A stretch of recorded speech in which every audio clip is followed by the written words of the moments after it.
Assalamualaikum warahmatullahi wabarakatuh. Salam sejahtera untuk kita semua. Apa kabarnya rekan-rekan mahasiswa, mahasiswi Universitas Dian Nusantara? Alhamdulillah berjumpa kembali kita di perkuliahan mata kuliah simulasi bisnis. Pada hari ini di pertemuan ke-9. Tidak terasa sudah memasuki pertemuan yang ke-9. Mudah-mudahan Allah Subhanahu wa taala Tuhan Yang Maha Esa selalu memberikan kita keberkahan dan kesehatan sehingga kita bisa menyelesaikan perkuliahan ini dengan lancar dan sukses. Rekan-rekan semuanya, sebelum kita memulai proses belajar mengajar ini, alangkah baiknya sama-sama kita berdoa agar perjalanan proses belajar mengajar ini berjalan dengan lancar dan sukses.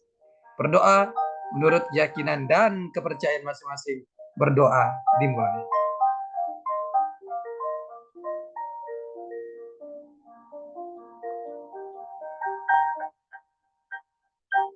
Selesai. Rekan-rekan semuanya, pada hari ini kita akan membahas tema yang sangat menarik sekali. Mohon izin saya share materinya.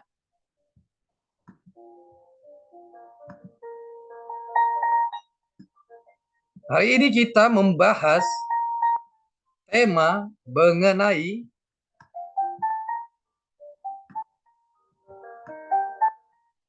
kajian permintaan usaha, kajian daya tarik produk.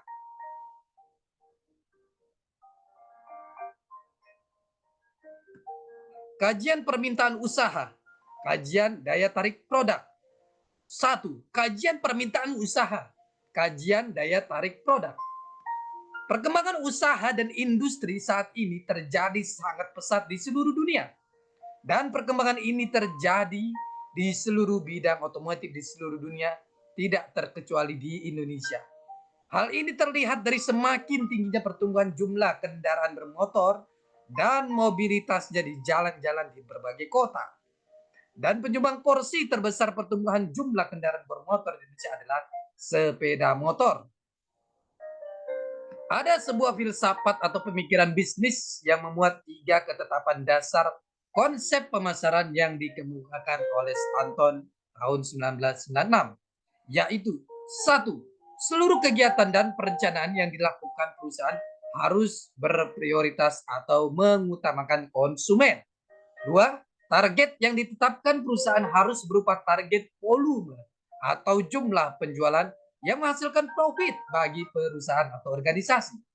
Ketiga, seluruh kegiatan pemasaran perusahaan harus diorganisasikan dengan baik atau harus terorganisir. Akibat ketatnya persaingan pasar sepeda motor di Indonesia saat ini, upaya untuk mampu menimbulkan daya tarik konsumen terhadap produk bukanlah sebuah pilihan lagi, namun sudah menjadi keharusan agar perusahaan dapat tetap berdiri, agar dapat diterima dan menimbulkan minat konsumen. Perusahaan harus menggunakan strategi pemasaran yang tepat. Contohnya, perusahaan memproduksi sepeda motor yang sesuai kebutuhan konsumen, yaitu irit, harga terjangkau, dan berkualitas baik. Namun untuk dapat memenangi persaingan tidak cukup hanya memenuhi hal tersebut saja. Perusahaan juga harus membentuk dan memasarkan mereknya dengan baik agar merek dapat memiliki citra yang baik di mata masyarakat.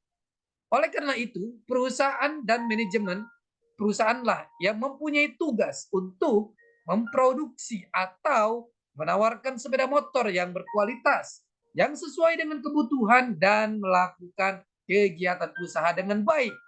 Dan akhirnya memiliki citra atau image yang baik juga di hadapan konsumen.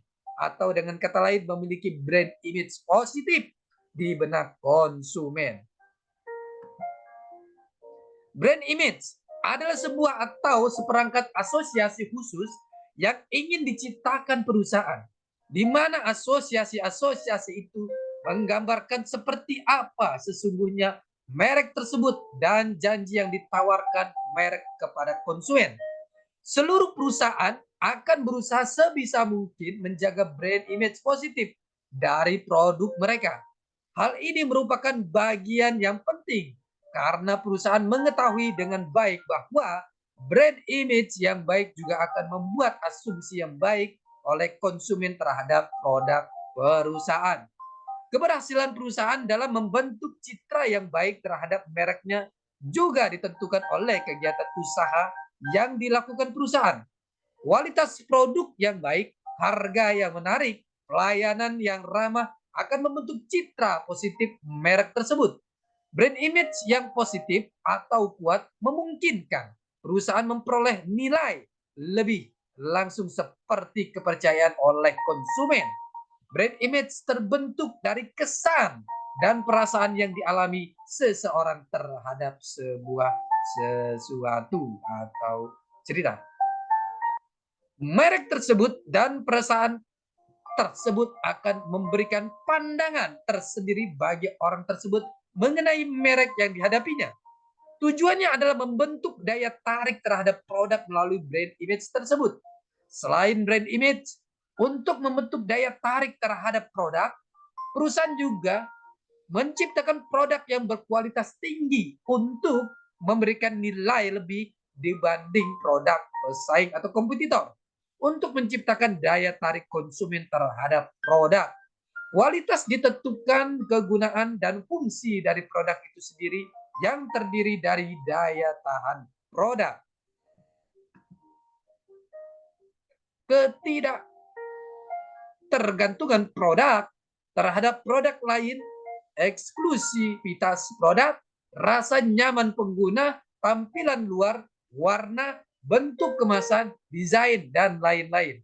Konsumen pada dasarnya pasti akan memilih produk yang lebih berkualitas baik dan terpercaya dibandingkan dengan produk yang kualitasnya biasa-biasa saja. Dengan kualitas baik tersebut, produk juga akan selalu diingat konsumen karena konsumen bersedia mengeluarkan sejumlah uang untuk membeli produk berkualitas tersebut. Daya tarik produk itu sendiri seperti sebuah magnet dari sebuah produk yang bertujuan untuk menarik calon konsumen untuk membeli produk tersebut. Produk yang memiliki daya tarik akan mengundang minat membeli konsumen juga. Karena pada dasarnya untuk membuat konsumen memiliki minat membeli pada produk, konsumen harus dibuat tertarik terhadap produk terlebih dahulu. Suzuki merupakan adalah salah satu merek dagang yang memproduksi kendaraan seperti mobil, mesin, ATV, dan sepeda motor dari perusahaan Suzuki Motor Corporation yang berasal dari Jepang. Suzuki merupakan merek yang terkenal dan berhasil diterima konsumen Indonesia dan dunia. Suzuki Motor Corporation awalnya berdiri pada tahun 1909 dengan nama Suzuki Lombard. Menurut para pengguna sepeda motor, produk sepeda motor dari Suzuki memiliki keunggulan di segi proses kerja mesinnya. Mesin sepeda motor Suzuki bekerja dengan sangat halus sehingga tidak menimbulkan getaran di mesinnya dibanding dengan sepeda motor dari merek lain. Hal ini merupakan salah satu keunggulan bersaing Suzuki dan Suzuki berhasil membuat penggunanya merasa nyaman. Karena keunggulannya tersebut, produk Suzuki dapat diterima oleh konsumen Indonesia. Bahkan sejak memasuki pasar Indonesia, Suzuki berhasil menjadi 3 besar merek sepeda motor yang penjualannya terbesar di Indonesia. 2. Permintaan usaha.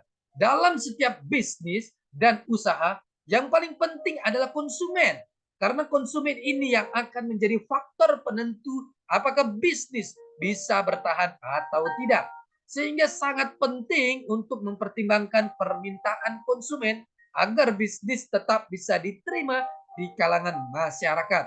Untuk bisa meningkatkan permintaan dari konsumen tersebut, ada beberapa strategi yang bisa dilakukan. Pentingnya memahami permintaan konsumen. Pertama adalah Pengusaha harus mengerti apa itu permintaan konsumen, serta pentingnya untuk memahami hal tersebut. Singkatnya, permintaan ini berkaitan dengan hasrat atau keinginan konsumen akan suatu jasa dan barang yang ingin dipenuhi ataupun dimiliki. Dalam hal ini, keinginan atas kedua barang tersebut adalah sifatnya tidak tentu dan juga tidak terbatas. Bagi pelaku usaha perlu diketahui bahwa konsumen memiliki perilaku permintaan berbeda satu dengan yang lainnya dan pastinya unik.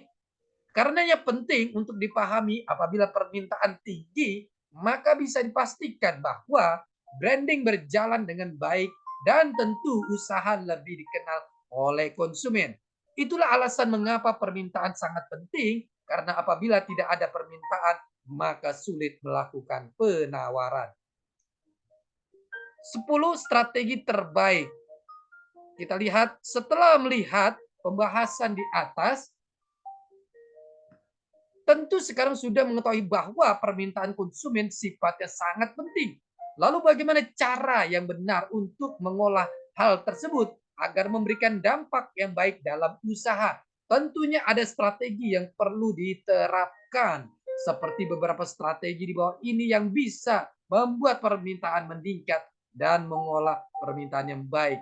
Yang pertama, tentukan standar yang dibutuhkan untuk mengelola permintaan. Banyak di antara perusahaan yang mengelompokkan permintaan konsumen pada beberapa hal seperti jenis produk yang diinginkan, daerah geografis di sekitarnya, serta tipe pelanggan yang dihadapi. Selain itu, selalu bersiaplah untuk mengubah cara dalam memprediksi permintaan sesuai dengan perubahan-perubahan yang bersifat tidak terduga maupun dari faktor eksternal, lalu mulai membuat rencana dari hal tersebut. Dua, memastikan semua proses berjalan dengan baik. Perencanaan yang telah dibuat sebelumnya merupakan bagian dari proses perencanaan, pelaksanaan, maupun penjualan. Kedua hal tersebut tidak bisa berdiri secara terpisah. Rencana bisnis yang sifatnya mengintegrasikan aktivitas lintas urusan adalah hal yang penting untuk dibuat. Selain itu dipastikan juga rencana yang dibuat untuk memenuhi kebutuhan pelanggan terlaksana dengan baik. Yang ketiga, tidak terlalu bergantung kepada ramalan atau prediksi secara penuh. Memang prediksi bisa membantu dalam menentukan suatu rencana, tapi ada baiknya untuk tidak terlalu bergantung kepada hal tersebut. Karena seperti yang telah dikatakan sebelumnya bahwa permintaan pelanggan ini sifatnya unik sehingga alih-alih terus mengandalkan prediksi, tidak ada salahnya juga untuk mulai membuat sebuah terobosan baru dan menantang prediksi yang ada. 4, kembangkan produk komplementer. Yang kelima, membuat SOP yang mudah dinilai dan diamati.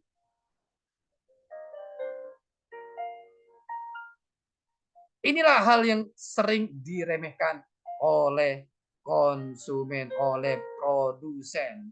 Rekan-rekan semuanya, ini adalah pertemuan kita yang ke-9. Kita akan berjumpa di pertemuan-pertemuan selanjutnya. Tetap belajar dan menggali ilmu untuk mencapai kesuksesan. Salam sehat selalu. Assalamualaikum warahmatullahi wabarakatuh.